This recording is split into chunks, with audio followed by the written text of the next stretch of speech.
What we were asked to respond to was whether a tax deferral for property at 30 Crosby Street, which came into the city of Danbury by application for the construction of a 115-unit apartment building, whether that tax deferral granted by the Common Council, and the record indicates that was granted in 2005 by the earlier Common Council, not this present constituted council.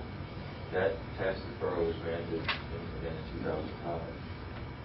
The Code of Ordinances, Section 1825, which the Council adopted about 2 years ago, provides for tax deferral for a classification of property in the CCDD zone district for permanent residential use. This application, as submitted by the applicant, complied with that definition. That definition exists both in state law as well as in the City Code of Ordinances. That's what the application provided for, that's what the application referenced, and that application arrived in the City of Danbury on December 16, 2004. And again, that application asked for something very basic and very simple. It said, quote, construction of 115-unit apartment building. The council, first the planning director, the planning department, reviewed the application, gave its approval, and sent it back to the council.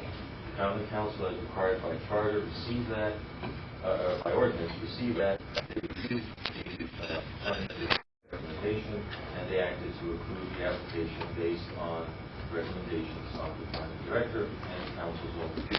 The council had a committee meeting, and the committee meeting occurred in 2005. The committee met on two things. They met on the 30 Crosby project, and the committee also, at the same time, the same meeting, considered the Kennedy Avenue project as well. The minutes of that committee meeting also reflected something very simple with respect to this project. That is that Mr. Bertram, reading from the minutes, Mr. Bertram, that the Crosby project will have 115 units, and the Kennedy project will have 5 units. So the committee reported that, approved that back to the council, and the council approved the tax deferral. The tax deferral has originally asked for a 7-year, 100% tax deferral, again complying with the code ordinances because the estimated cost of improvements is required for a tax deferral. So again, what we did was we went back and looked at the record, looking at the application, looking at the ordinance, looking at the statutes, and looking at the record, and determined that there was nothing in the approval that the council gave that would give cause, give rise, legally or otherwise, to a decision of that application. Because the application as submitted said exactly what it said. 115-unit apartment complex. And that is, by all accounts in the record, that is what was developed at that site. There was a question that came up, and I guess the ultimate question is what would be the basis for a retraction of the legal tax deferral? And I can look at my page for it again. There are some circumstances wherein an approval of a tax deferral could be abrogated by the applicant. One would be delinquency in taxes, one would be a transferal of the property to someone who wants to continue the agreement and its conditions. The third would be a failure to conform to design criteria and specifications to improve, or the property was not used for purposes authorized by 17-25. The first, second, fourth code clearly in the code, and that's the close to mark. There are folks may say that there's studies to design criteria to improve further. And look at there's nothing in any of the documents that would indicate that a retracted decision could be held on that applicant provided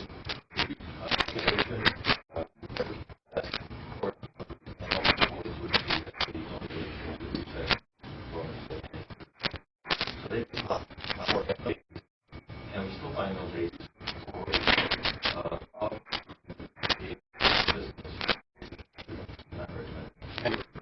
and I hope that at least everybody heard from the corporate counsel as he discussed what we have in front of us.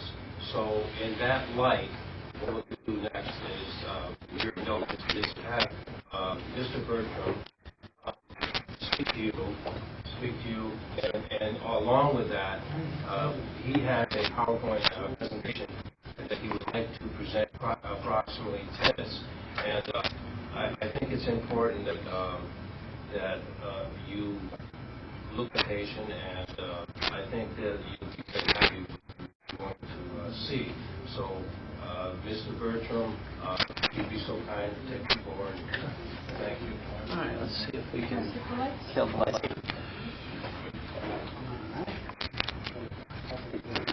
Good evening, everyone. All right. From my point of view, maybe on the screen, but I think we can get the idea. The idea was to come tonight and talk about what is going on and a little bit about what happened since 2004 when we bought the property, 2005 when we entered into an agreement to do tax deferral. And so I'd like to talk a little broadly about urban renewal in downtown Danbury. It's something I've devoted a huge amount of time, energy, and resource towards several years, and we'll go through this. First slide is the Danbury Building and Lumber Supply Company. That was the predecessor building on 30 Crosby Street.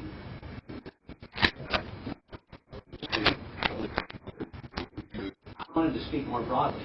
The bottom line is that with this building and with the tax saving program, it enabled us to with no interest in the market. The avenue saw a way of moving forward. Now, what did it do specifically on Crosby Street? It enabled to do a high quality, more expensive, more permanent building.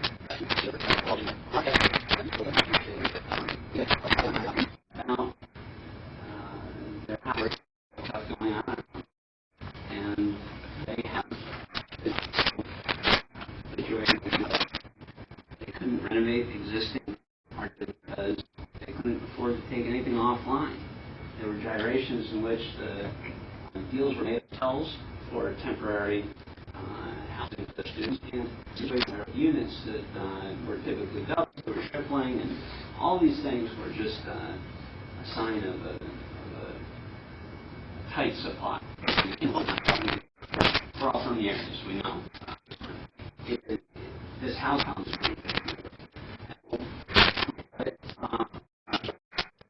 that's the point of view that everybody's been looking to better connect the downtown with the university. This is one example as the streetscape improvements that were on the books and voted on last fall before any conversations were going on with this university.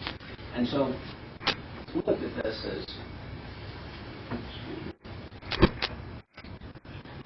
this as kind of a broad thing. We believe that the endpoint of students that bring and their parents will come visit them, spend money, come to the shops, go to the dining and entertainment district.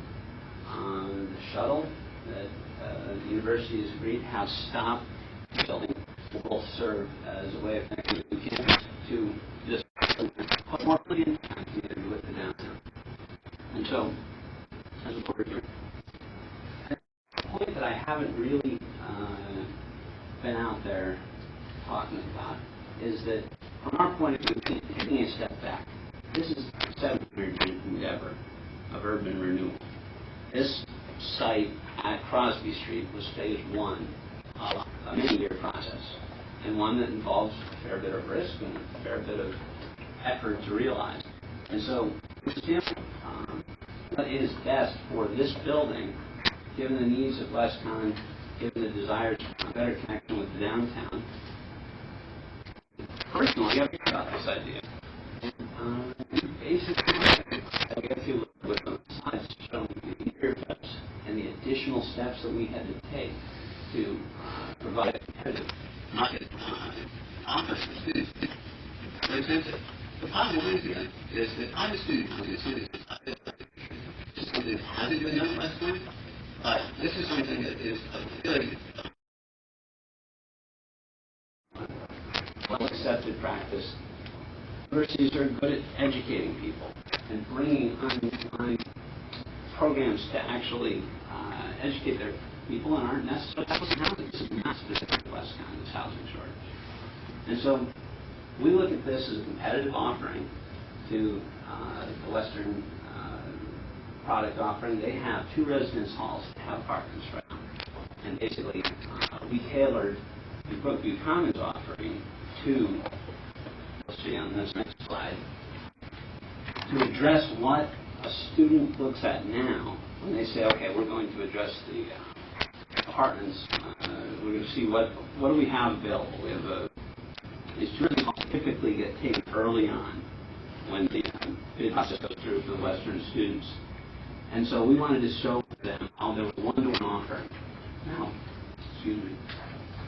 We have a packet up here that we can hand out to the actual people who come in and want to know about the offering. It's a reservation packet that details what it costs to live with us and what it costs to live on campus. We fit up, we have apartments, we include utilities and rent, because that's something the university does. We include high-speed internet, we include Wi-Fi in the lounges. Basic cable TV is provided, and there's a community room on the 2nd floor. Now, the point I was making before is some of the interior stuff we do on the residence halls now are access control systems. In this building, we'll have individual card access controls at every individual apartment. Also, access to the lobby, the parking garage, even on the elevator call function on the 1st floor. This type of information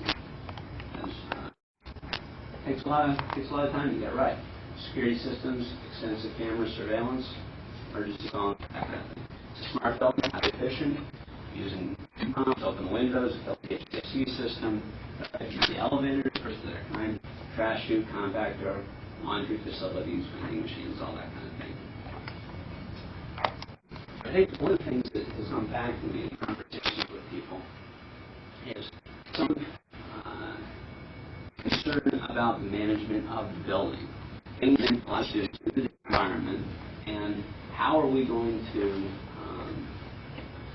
maintain the building, right? A lot of people in the building.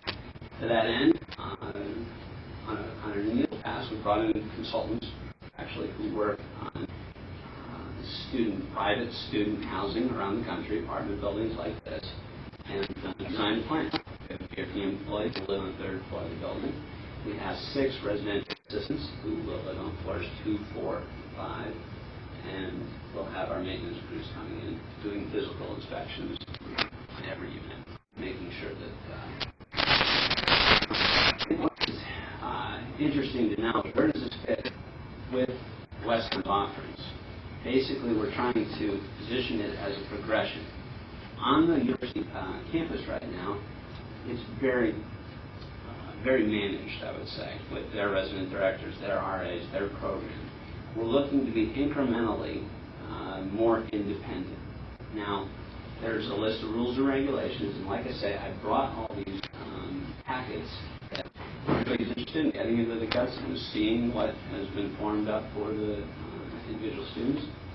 It's available here. You can mark it and use them. But in short, we've got non-smoking plugging ads, limited numbers of visitors per apartment, no common source alcohol containers, things like kegs, beer balls, wine boxes, that kind of thing. Obviously, no weapons, no firearms. And it was actually interesting because we took what the general law of the land on the Westcon campuses and tailored ours to be a little more independent, like I said. But that doesn't necessarily always, it depends against the eye of the beholder. So the student newspaper had a little headline here, which is provocative, but they reviewed the rules and regulations and ran a lockdown kind of thing as their net analysis. Now, when I talked to the kids, good kids who came in and what we were doing, they said actually that was kind of a joke headline, but they ran with it anyway, and that is what it is. But is that really you have students with one perspective, and you also have a balance that needs to be struck between what the students want when they're choosing an alternative to the university housing and what the parents really require for that setup. And so we've spent a lot of time tailoring this to fill what is a very fundamental real need in our area with one of our lead institutions. I think that we all agree that Westcon is a great part of our local environment. And I looked at this from the standpoint of how could we play a role in helping the university with a situation that they had in the context of all of this that we have set in motion between the Crosby Street building and the Kennedy Place development. And I feel that this is a great first phase. I think it's consistent with what we promised, which is urban renewal. And this first mobilization, if you will, our first set of residents is something that I'm excited. Come August 27th, a lot of people are going to move into this building. The feeling on the street is going to be great. It's just something that, and I come out, I stood up to start this presentation, and I'll filter back because I'm listening to all the analysis on the tax stuff, and I'm thinking, why is this such a brouhaha when there's so much good stuff going on here for the urban renewal in Danbury? I'm killing myself on this, flying around the country, working with all kinds of partners to make this thing come off well. And you know what? We'll roll right into Kennedy Place, and we'll keep the renewal going. And as a first phase step on all this, I'm very excited about Brookview Commons. I think this is going to be great. As a student apartment building, at market rates. And my last slide is go to our website, brookviewcommons.com. You can look at stuff, download, get more information. The reservation package are up here. And lastly, I'll say, so I'm not sure where I am on the 10-minute count there. But the point is that we'll open the building up for everybody before we move the students in. We'll bring everybody down. Take a look. See what we're up to. But we spent a lot of time trying to get this right and managing it well. And so we hope that it's well received. We've got good demand for it, and I'm excited. So thank you. Thank you very much, Mr. Bertram. We appreciate those words and the slide.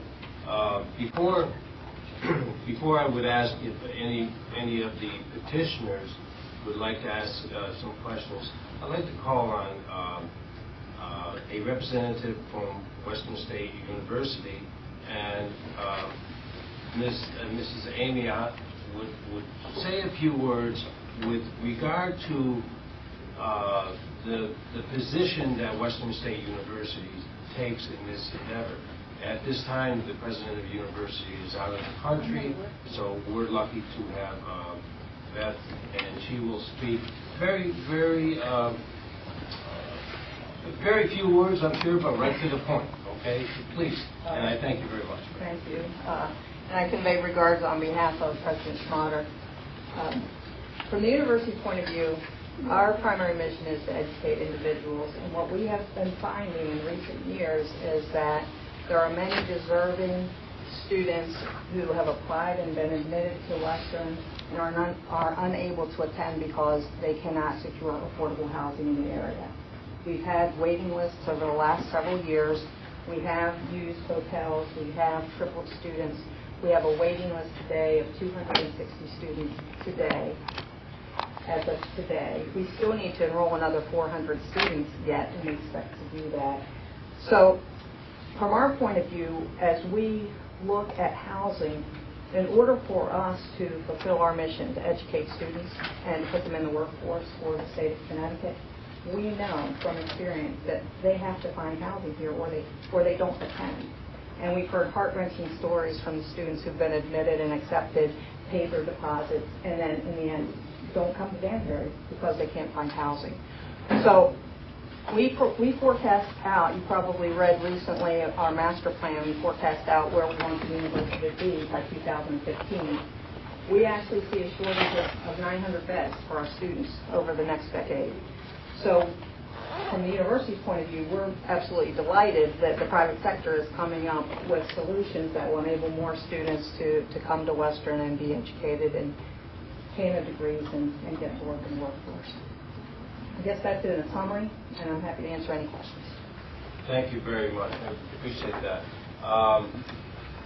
Just as a comment regarding what has been said thus far, I would just like to let you know that as the chair of this particular committee, I had the honor of meeting with Mr. Bertram and just talking about what it's all about, because I, like many of us, just we see a building and we're really not sure what we're going to have. But anyway, so one of the things that I brought forward to Mr. Bertram was that I thought it would be a great idea if we would, if he would, and us along, open up the building sometime after the construction is completed, open up the building to the public, so that the public can see what a fantastic building, what a fantastic place it's going to be.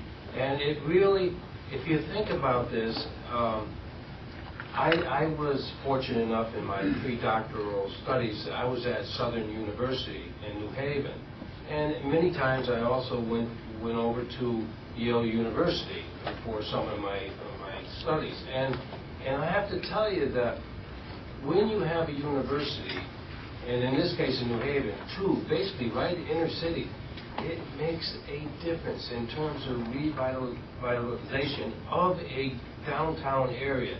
And from my perspective, I really believe that this is going to be a good thing for us to really go forward, and I think it's going to be wonderful. But I'm sure that some of us would like to speak.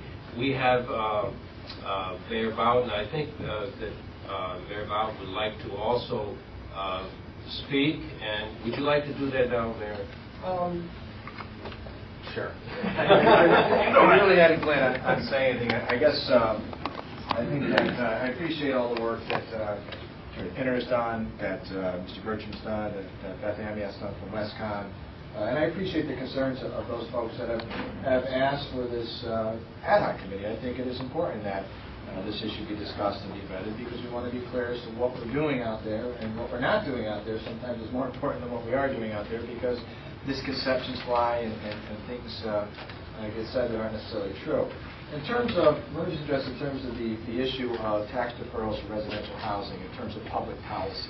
This was not a public policy initiative that the city of Danbury just sort of pulled out of the air and said, geez, wouldn't this be great if we did this? We took this model from Philadelphia, Pennsylvania. In fact, many of you, I sent an article from the New York Times talking about the difference that is made in the urban core of Philadelphia in turning their community around. And the idea is very simple.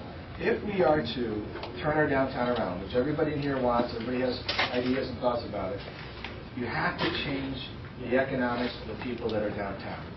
And that doesn't mean that you push people out. What that means is you add to the flavor of people that are downtown. For example, if we want a Starbucks downtown, they're not going to come because the economic model doesn't work downtown. They're going to go to the west side. They're going to go to Brookfield. They're going to go even to Federal Road, but they won't come to our downtown. If you want to lure an antique store or a bookstore or any other kind of place that people can do shopping at, they won't come unless the economics reflect a market that they can sell to. So we're really trying two different things. One, we're trying to inject a new inertia, if you will, into the economics of downtown by interjecting students, by interjecting market rate housing at Kennedy Place, by interjecting empty nesters. And we're also trying to work with our ethnic businesses to teach them to cross over a little bit and not only market to their own ethnicity, but market to the greater community as a whole. And we're doing that through our Office of Economic Development with Mr. Shepard, that's doing a lot of things like working with people to have menus, for example, both in Portuguese and in English, so the English-speaking customers can make an order off of there, or Spanish and English menus that share that, to make sure that there's writing on the window that in both languages so folks know what's being sold in that particular business. And that's really one initiative. And then the second initiative is to work at interjecting a new economic element amongst us. So certainly I understand and appreciative of those folks that said, listen, we need to look at this, and that's why Mr. Bertram is here, to explain what his plan is, which I think he's done. But also I recognize and understand that there's a big plan here. And it was so successful in Philadelphia that eventually they took away the deferrals. They didn't do them anymore because everybody wanted to live downtown because that's where all the action was. And eventually, it's my hope, and I'm sure everybody's wish here, that eventually we won't have to incentivize development downtown, and people will want to automatically do it. But just understand that this follows a policy that the city has followed through many different administrations. There are many other examples where the city provided tax deferrals or some kind of economic incentive to provide market rate housing downtown.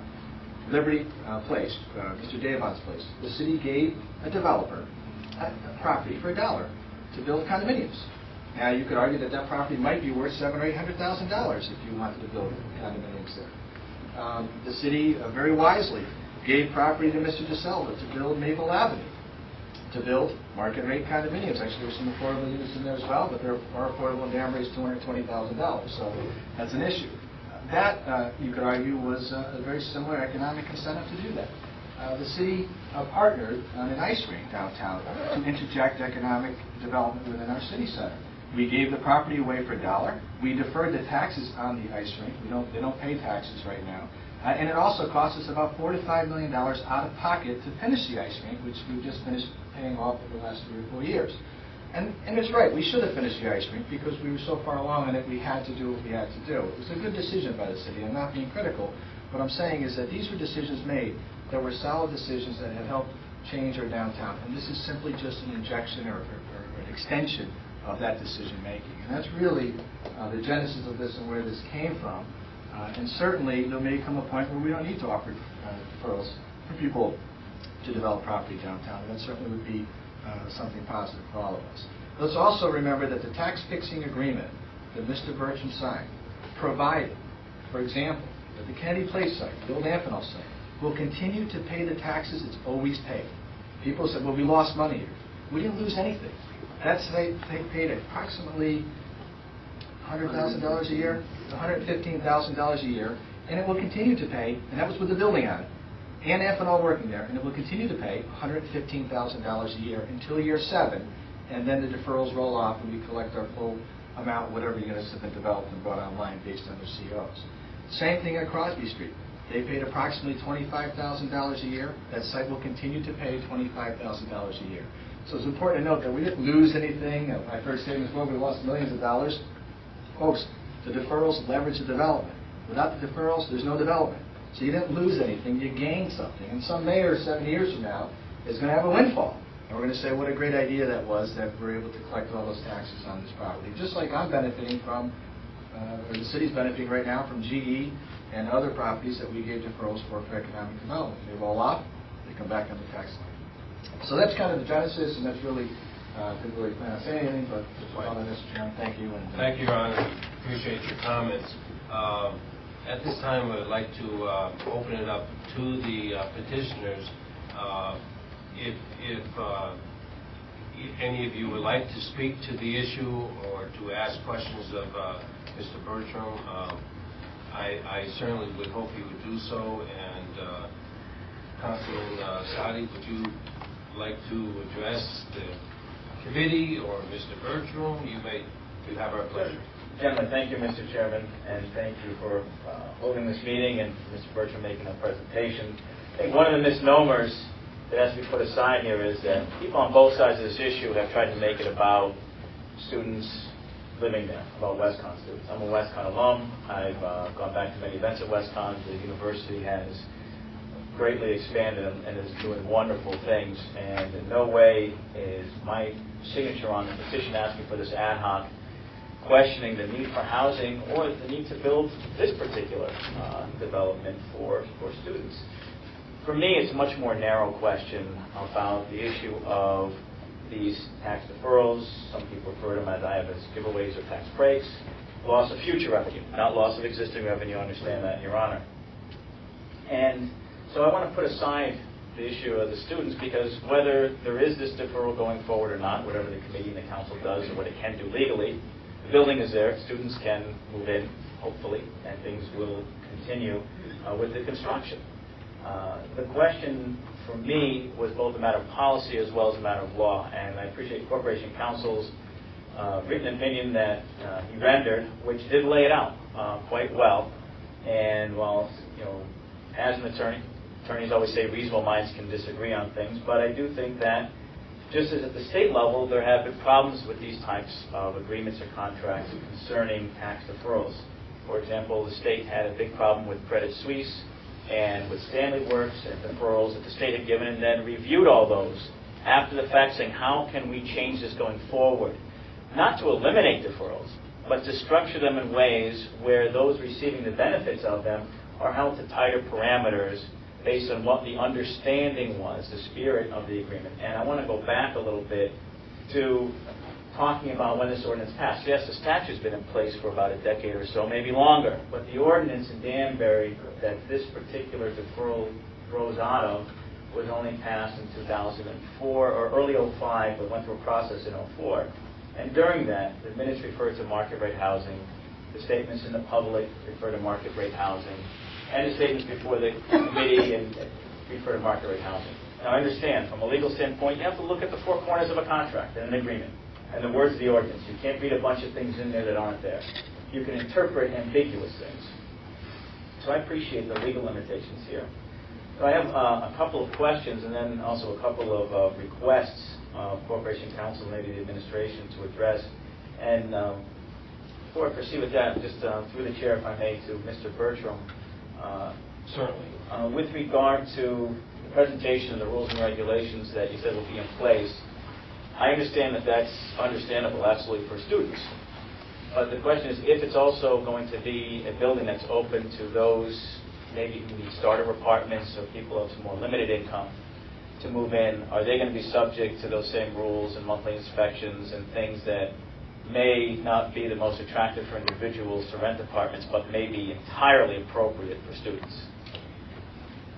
I think you're touching on an interesting point that came up in the initial rounds of discussions with the university, which was, can you do this building partially one way and partially another? And we came to the conclusion that no. You go all in with the whole building. You address the solution. You address the West Coast housing crisis in the largest way you can. And so that building is not open to anyone but full-time West Coast students. And so you don't have a management issue of one set of rules for one resident and another set for another, because we essentially narrowed the market to that class, if you will. Thank you. Thank you, Mr. Chairman. If I may continue. I must have misunderstood. I thought that during the presentation there was some mention of also being market rate, but probably refers to Kennedy only. Rate. No, that refers exclusively to 30 Crosby Street. And the point is that there's a menu of offerings that the university has. And so, depending on whether or not you're in a double in Penny or a single in Grasso, or just work your way through the residence halls, there's a fee schedule. Now, we have a fee schedule for a two-bedroom at Brookview Commons. It's separate from a one-bedroom and separate from a studio. And so the bottom line is that we're competing for customers, right? I mean, there's no question about that. And that we're saying, come take advantage of our environment. Here are the differences. We're running it a little differently. We're allowing you to be a little more independent, but we still have the controls in place so that parents are comfortable with this type of housing option. So. Okay, thank you, Mr. Bertram. If I may continue, Mr. Chairman. Going back to the initial debate on the ordinance and then on these various applications, I did oppose it at that time because I did feel it's a matter of policy. And it's just a disagreement on policy that I have with the mayor and some other members of the council to approve both the ordinance as well as the specific tax deferrals both for Crosby and for Kennedy.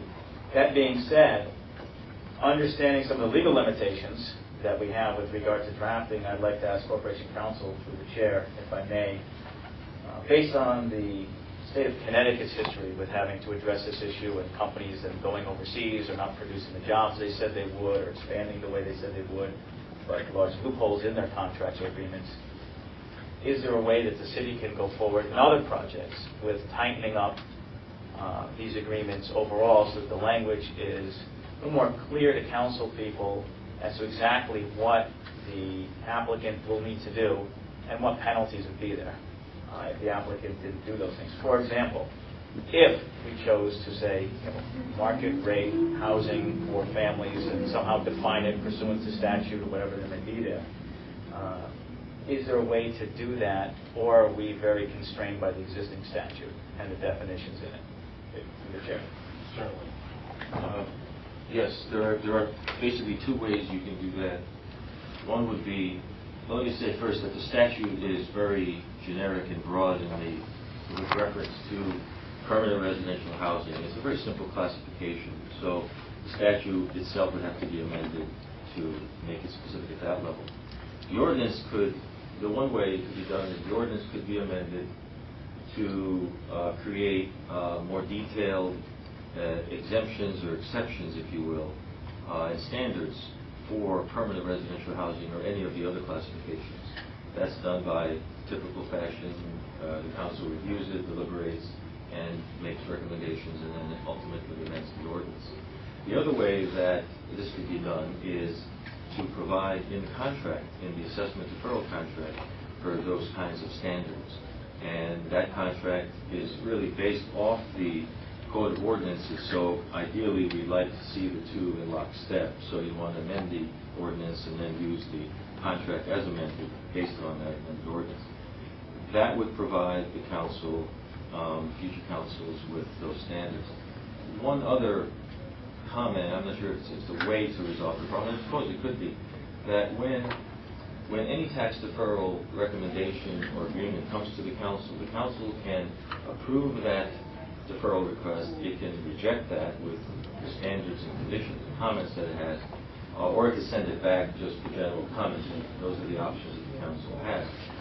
In this case, as in any other case, the council has some flexibility with respect to asking questions about a submission. In this case, the submission was basically straightforward. It complied with the statute in the sense of permanent residential housing. It complied with the ordinance as adopted. Again, keeping in mind that the high level of standard for this is an improvement. Is it a rehabilitation? Is it an improvement generally to this particular zone? So that the Common Council could take that application and ask questions, maybe argue with something that occurred, and use one of the three options that I just described in the ordinance. In this case, the council received the application, considered the application, and approved it. So in that process, there was an opportunity to ask questions about things. I assume that option was done. But the answer to your question is those are the two ways: ordinance amendment, and then subsequently a redraft of the contract that's been used for these tax deferrals for about 10 years. And if I could, Councilor, as I understand it, and from what Councilman Sadi is asking for or alluding to, is that down the line, futuristic, down the line to be maybe a little bit more, should I say, tight, or have a little bit more stronger wording on a given ordinance at a given time. But needless to say, as we stand right now, as I understand it, this is something that is, it's done, it's completed, and we're going forward. So in that light, would you, Councilman Rotella, did you have a question? I did, thank you. Through the chair at the back. Chairman, I just wanted to... Oh, sorry. I'll yield. 1 second. I have a couple of comments I'll reserve till afterwards, but just to Corporation Council, again through the chair to Corporation Council, that are there any sort of models that you have seen where you believe we could draw from other communities? Because the big issue here, I think, comes down to what people thought may be included, and again, people may think things are in contracts and things are in agreements that just aren't there, and I understand that, and I accept that as a reality. But that's when you add in language, you add in provisions in order to make things more clear to some people, and it still may pass overwhelmingly, it may not. But I think clarifying may be somewhat helpful going forward. Just to address that, as I mentioned earlier in the earlier presentation and in my opinion letter, there are right now, the council actually established the 4 criteria. The previous council established the 4 criteria that could be used in situations where there's some problem and the deferral should be rescinded. And as I mentioned before, that one of those in there is if there's a substantial or a significant design change or design criteria change. So you have something like that in there already. If Mr. Bertram, for example, decided he's going to put an airport over there, it sounds ridiculous, or he's going to build a high-rise, or he's going to build something that is a significant departure from those design criteria. So you have that tool built in there. If you want to add additional tools, again, you could go back and add number 5. Number 5 would say something to the effect of that the county council gives itself flexibility to determine when design or other criteria or deviation or something to that effect, which could be identified. I think we maybe, if I may, through the chair, talking past each other a little bit. My goal, or what I would hope would be, is not giving the council sort of an arbitrary power to decide as a project going forward that they don't like it.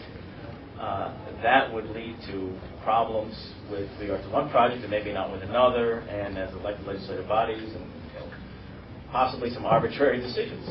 What I'm saying is that conceptually, to have a stronger definition or some tighter parameters or text within the agreements going forward, that would then give a trigger, that would then trigger where these provisions, these penalties or rescission provisions, would then be enacted or be able to be acted on by the council. I would not want to give a legislative body or many bodies the power to decide, well, I don't like the way this is going, so I'm going to decide what I thought this was going to be. That's why there's a concern here with the language of the ordinance and language of the contract. That's what I'm getting at. If I may, thank you for your comments, Councilman Sadi. I just want to say that I think that what you're speaking to is another issue.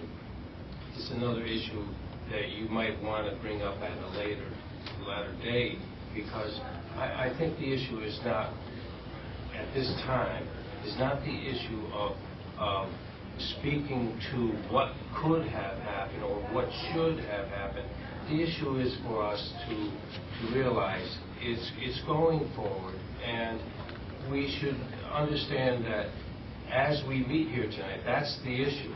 We're meeting to say, this is what we have, and therefore, 1 minute please, Mr. Burton. Therefore, we should revisit what you said at a later date. So, in all due respect, Councilman Sadi, I would hope that you would refrain from any more of those comments. Thank you very much. And at this time also, excuse me, sir. Excuse me. Excuse me, sir. So I would hope that you would keep your comments to the issue of this particular issue and those other issues that come down to what might happen in the future. That's a different ballgame. So, in all due respect, I think you have to realize that. Now, I know you're more of an attorney than I am, but certainly, I think that I'm probably pretty close to being correct on that issue. So, would you have another comment?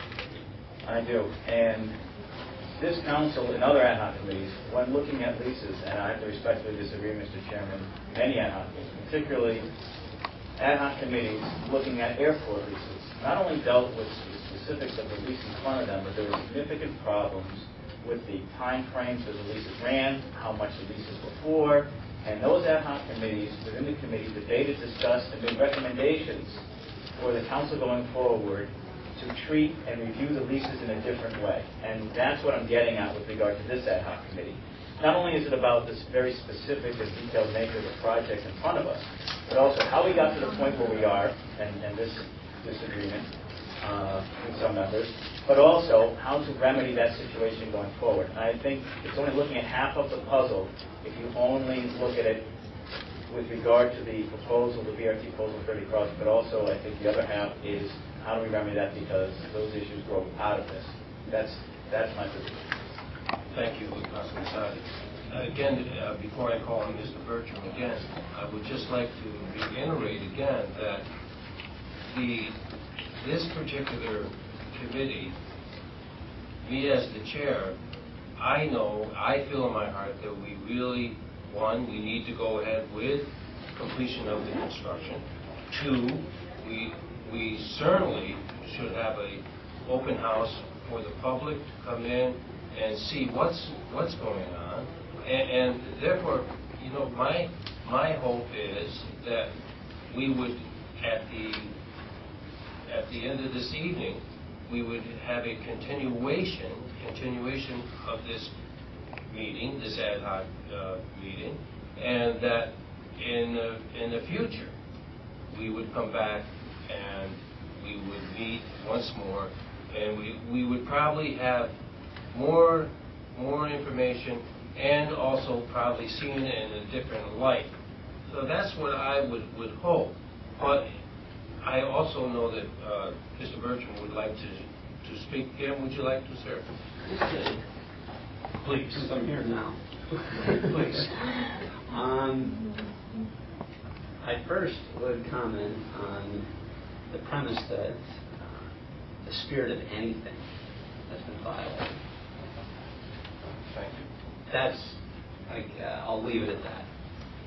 Secondly, I will say this because I might not be here the next time the topic comes up. In the context of what happened with this tax incentive for these projects, the broadness of them in short time frames, if you negotiate, you over-negotiate things, you can blow your window that it's possible to move forward. In the case here, we had a 60-day contract on the Kennedy Place and Field job. There wasn't a lot of time for a lot of back and forth. This job would not have gone forward without some timely review. And if you mire it down too much, I'm just giving a business person's perspective on the concept since it's on the table and I was asked to come to it's a very, very important point to make that this could have never gotten started. We could have never gotten it out of the gates if you bog it down too much with too much regulation. And for our job to be the impetus for a review for tightening it up because the spirit of something was violated is personally offensive from my point of view. And thank you, Mr. Richard. Again, I would just like to say thank you, sir. In all due respect to all of us here, Mr. Bertram, anybody, I'd just like to say that we meet here in the spirit of what is best for Danbury and what is best for redevelopment of our inner city. And, you know, sure, some might, you know, it's with the question, there's no doubt about it. And I think that's commendable that we do those things. But then, on the other hand, we want to move forward. I'm going to ask next, is there any ex officio member of the Common Council who would like to speak?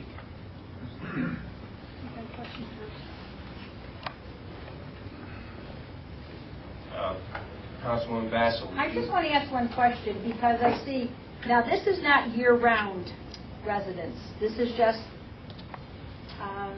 the initial lease-up. Through the chair, Councilwoman Bassel. Through the chair. Thank you. The initial lease-up period is from August through May. We did that so that there would be a direct comparison between the on-campus options and what we were offering to get out of the gates. Absolutely, positively, summer occupancy will be encouraged, promoted. We'll find that once we're open, we're able to address the people that are international students at WestCon. There are people who would love to have year-round access, and also even during the winter break, when some of the residence halls close down, will remain open. And so we'll be able to address the needs of a certain population of the university that way. Thank you. Thank you, Councilman Bassel. First, Councilman Rotello, please. Thank you, Mr. Chairman. Through the chair to Beth. Yes, sir. If you could, Beth, tell me the average fee a WestCon student is now paying for housing? I understand you have a WestCon market with several different levels and appointments and bedrooms and whatnot, but if you could just give me some idea of what the average WestCon student now pays for full-time housing for the, well, I guess it's 9 months, 8 months. Certainly. For the apartment style housing, Sure. it ranges, the pricing ranges from $5,400 to $7,200. 5454? 5,400. Okay. And thank you. And through the chair to Mr. Bertram, how does that compare to the rates that you're considering for, I'm sorry, Brookside, is it? Brookview. Yep. We are between $6,650 and $7,050. And there's in your packet there, you'll see a matrix that's made up to facilitate that review for the student. So they can look at what the on-site apartment offerings are, on campus, I should say, versus the Brookview Commons offering. So you'll see that it's all spelled out right here. Okay. If I'm not mistaken, I think the average one-bedroom apartment in Danbury is between $850 and $1,200 now. So that would be, it looks like a ballpark about 30% below market rate. Through the chair again to Mr. Bertram, this is phase one. You've described Kennedy Place as having 6 phases, 1 through 6. So let's call those 2 through 7. Do you foresee in 2 through 7 any additional buildings devoted fully or partially to WestCon student housing? Beth has spoken about the need for 900 new beds.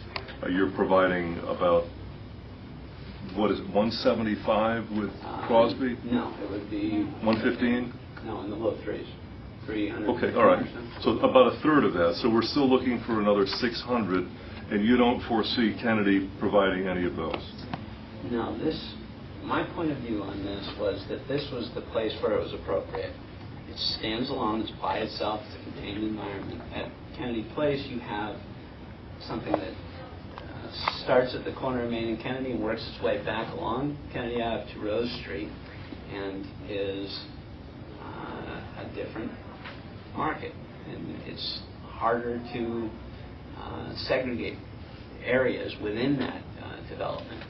So from our perspective, this was the project in our pipeline that could pitch in and help. Okay, thank you. If I may comment? Please. And then I have to move on. Sure. I'll make it brief. From my perspective, I can't speak for the rest of the petitioners, but I think that it's to some extent more or less true. This has not been a failure of result more than it has been a failure of process. Many of us have lived in apartments and many of us have lived in dormitories, and we know there's a fundamental difference between the two. Asking the city for a tax break, asking the city for development permits for one structure is at base different than asking the city for those permits for another. I was not on the council when Mr. Bertram came before the city and pitched this project, but had I been on the council, I have to tell you something, that Danbury as a growing city needs more housing. And we are running out of land, and at some point we are going to have to face facts that some of that housing matrix is going to have to be high density. Had Mr. Bertram come in front of me when I was on the council and said, we need to build a dorm, I would have looked at that. This is not about that. This is about, and again, I wasn't on the council, but this is about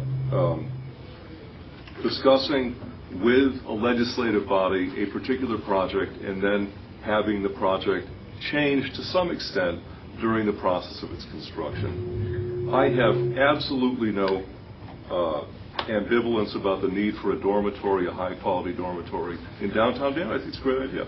But this is not my issue. Councilman Rotolo. Thank you. I'd like to just say again that the issue as presented by Corporation Council is that the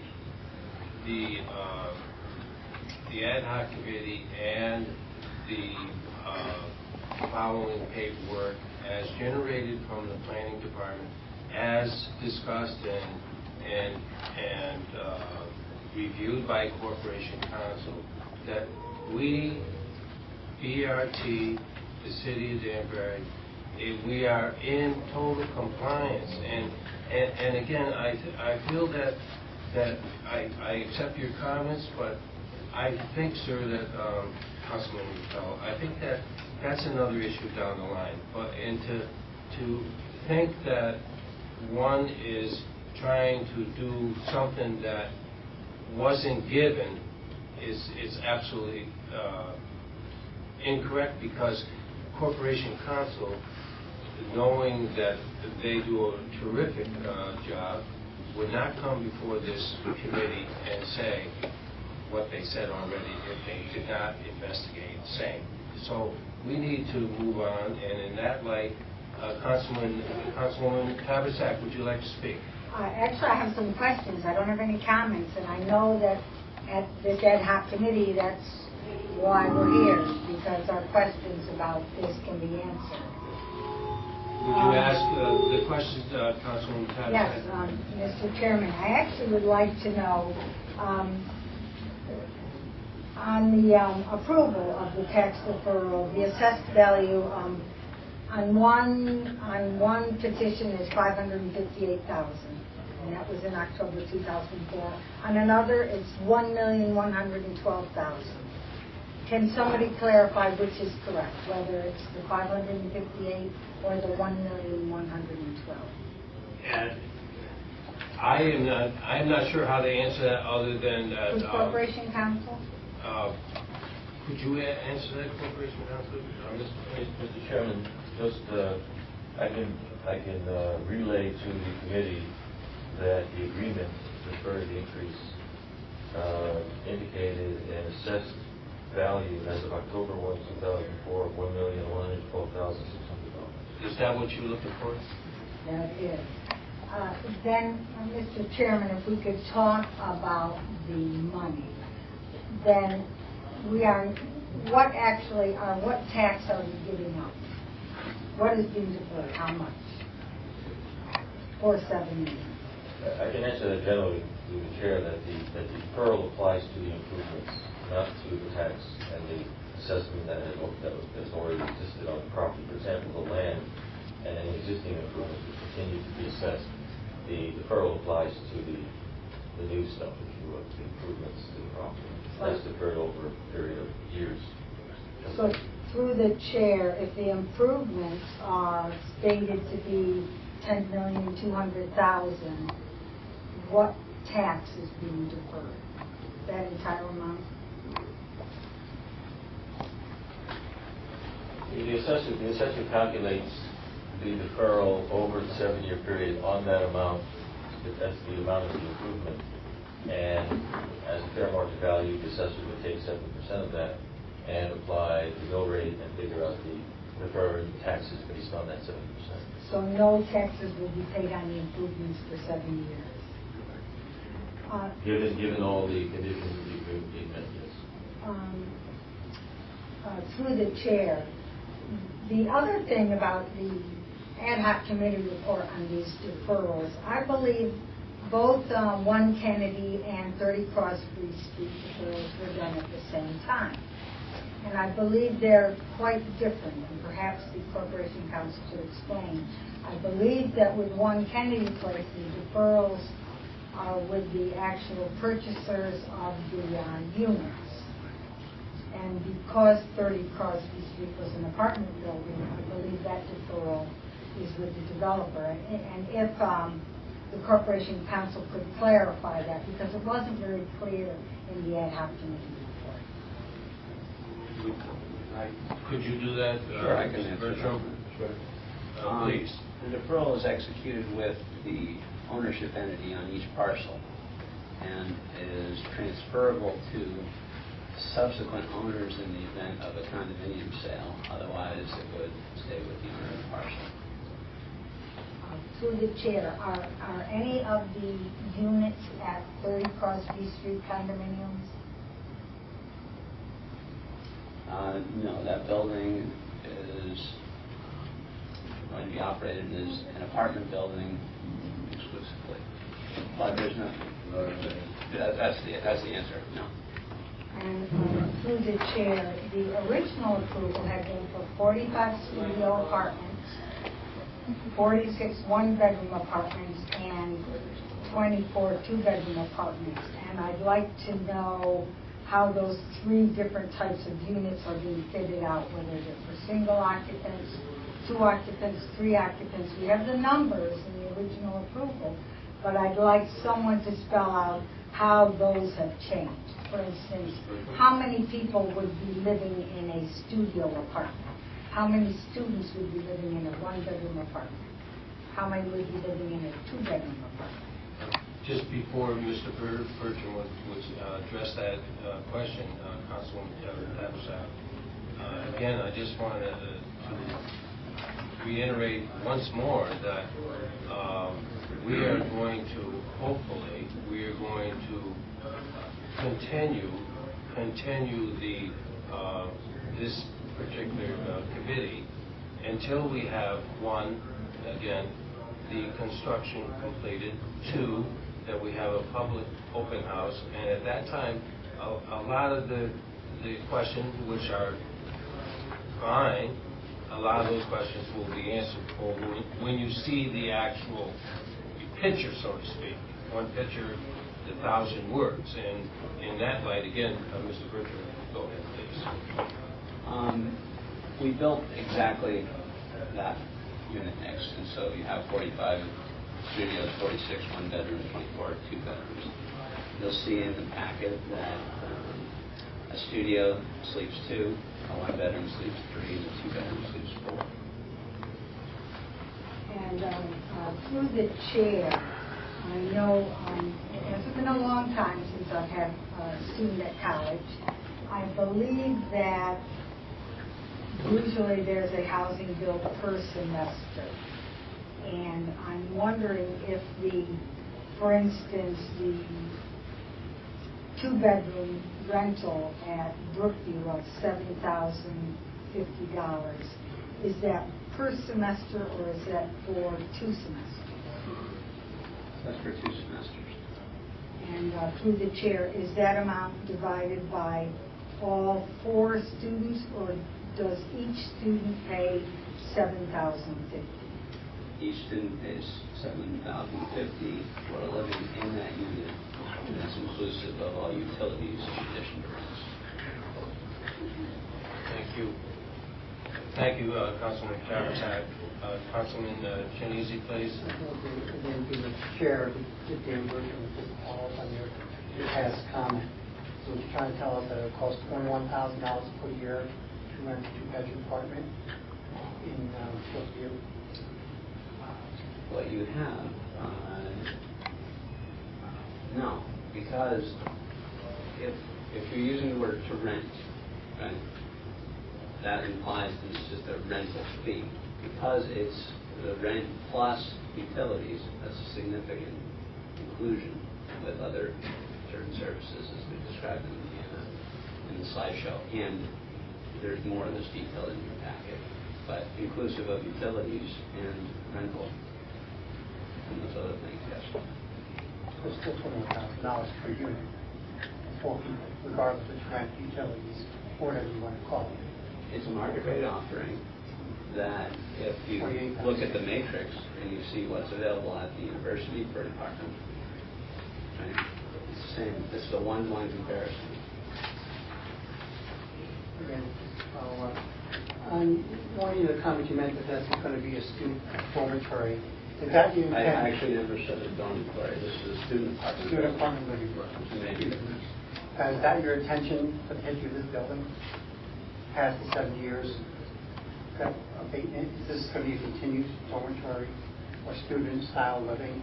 Or do you intend to change the mix 5 to 10 years down the road when this Westcon finally develop their own dormitory system on their property, when they no longer need your facility?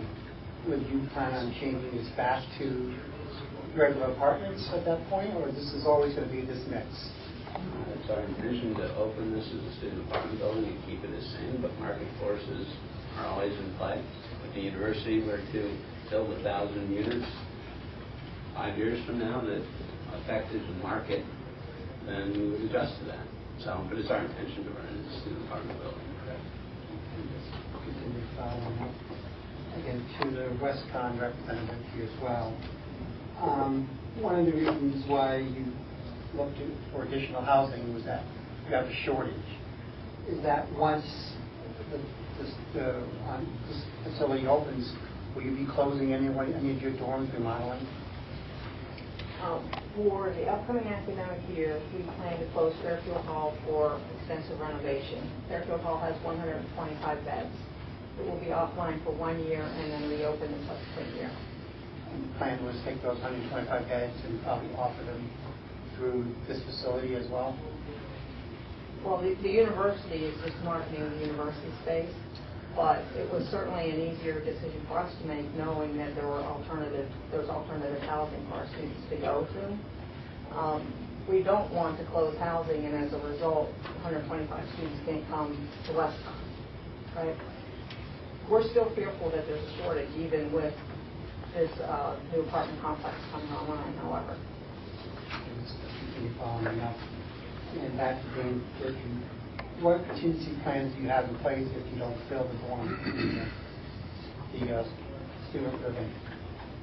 What happens if it's only 3/4 full or 1/2 full?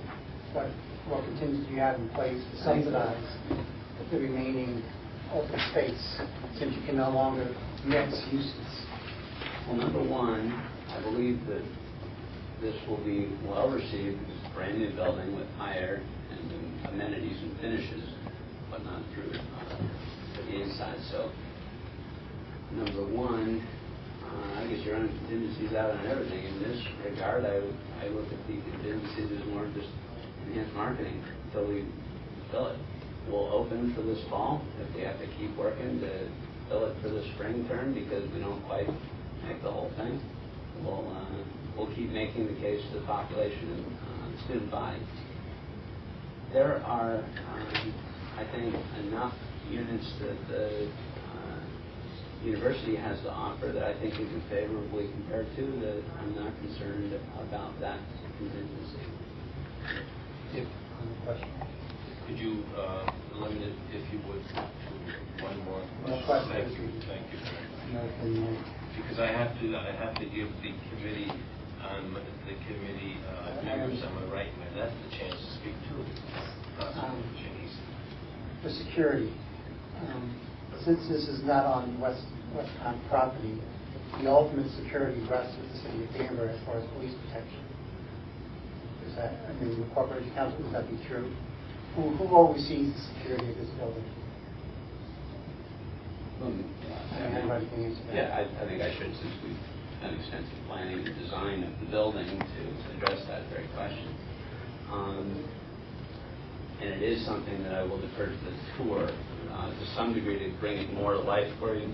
However, there are extensive security systems. I mentioned in the slideshow an access control system that hardens the perimeter on the ground level and even actuation of the elevator from that level up, camera systems, all that kind of thing. These are things that we manage. We have on-site personnel, and we will actively manage these things. Obviously, the resource of last resort, if you will, is the police department if there's anyone in harm's way. We don't have a couple of people that come here tonight. I certainly would never ask anyone to put themselves in harm's way. They call the police. That's what we all have the right to do. But from the standpoint of what measures have we taken, we've taken extensive measures to have a very safe, secure building. I think we've invested heavily along those lines. But again, it would be the city of Danbury, not the Westcon Police. Am I correct on that assumption? So the Westcon Police has no jurisdiction at anybody in that building. Correct? Thank you. At this time, would Councilman Visconti or Councilman Natchez, would you like to have some questions? Or? No, I have a lot of questions. No, that's okay. Chair to Mr. Bertram. In your letter dated January 18, 2007 to President Kabul, Common Council. The third paragraph, and I'll quote what's written here. Given the weighting towards smaller units, the building was never designed to address the needs of families. Since then, BRT has been building this apartment building in the same unit mix as originally approved and is named the Project Brookview Commons. I may be wrong, but I thought when we sat on the council and approved this, it was for families, not for students. I mean, how did you actually market the building? Why did we go from one concept to where we are now? There are a couple things to address there. Part of the letter that talks about families is in reference to, I believe, the letter submitted to the council, bringing a motion forward to address the correct. My point was that the Crosby Street building had already been approved with that unit mix. If you look at a studio apartment and a one-bedroom apartment, that's 91 of the 115 units approved for that site. Families don't live in studios and one-bedrooms. That's the only point being made there. Typically, right? There's a two-bedroom threshold. Now, from the standpoint of marketing the building, we never went to market the building other than having signs up for general awareness of what's coming. And people call, and we take names and numbers. But we had a very positive response. This is not a reaction to a change in marketing conditions. This is a reaction to an awareness of the need from an institution that I think, if you're in a position to help, you help. And so the transition from one broadly marketed apartment building to a more narrowly marketed apartment building came from that dialogue with Westcon.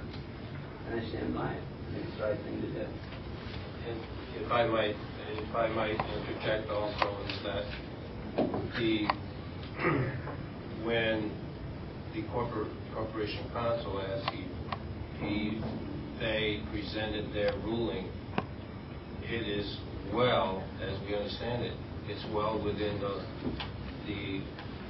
written document to go ahead with this project. And please, may I add a little bit to that answer? Because you're clearly not satisfied with it. But let me go forward on the market side of it. You'll see later in that letter that I did refer to condominium portions of the later development over at Campus Place as a more appropriate environment for families because we have more room there. We have more space to deliver more square footage and larger units that would be more conducive to young families. If I may, Mr. Chairman, with all due respect, we're sitting here tonight and we're not being able to ask questions that I think should be asked with appropriate answers. And I just feel that that's wrong on your part. Thank you. You have the right to ask a question, but we keep hammering away. It becomes an issue that's very redundant, because I have been saying right along that we are going to continue this ad hoc committee, and that in the future we will come back together again when the construction is completed. At the same time, when we've had a chance to visit the structure and to sit down and really get a good idea of what we're all about. And so in that light, I'm going to ask for a motion. I'm going to ask for a motion to continue this ad hoc meeting and for the near future. And at that time, when any of us have questions, when we go to this public hearing, or if you want to formulate more questions or go to the corporate council, you have that right.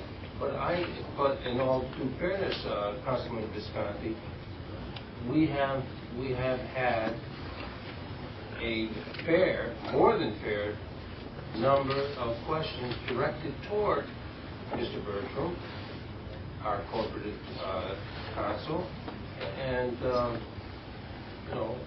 that's it. So I'm going to ask that, could we have a motion on the floor to continue this ad hoc meeting? Thank you, Mr. Chair. At this time, I'll make a motion to continue this ad hoc, this time to evaluate the information given to us, we should attend the public open house, and going forward, monitor the progress and success of the project. Do we have a second? I will second. That motion. Do we have any questions on the committee yet? This is strictly on Councilwoman Taversack. You're out of the question. Thank you. At this time. No, sir.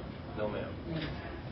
Point of order. The chair, the Corporation Council, can ex-officio members participate in debate on motions?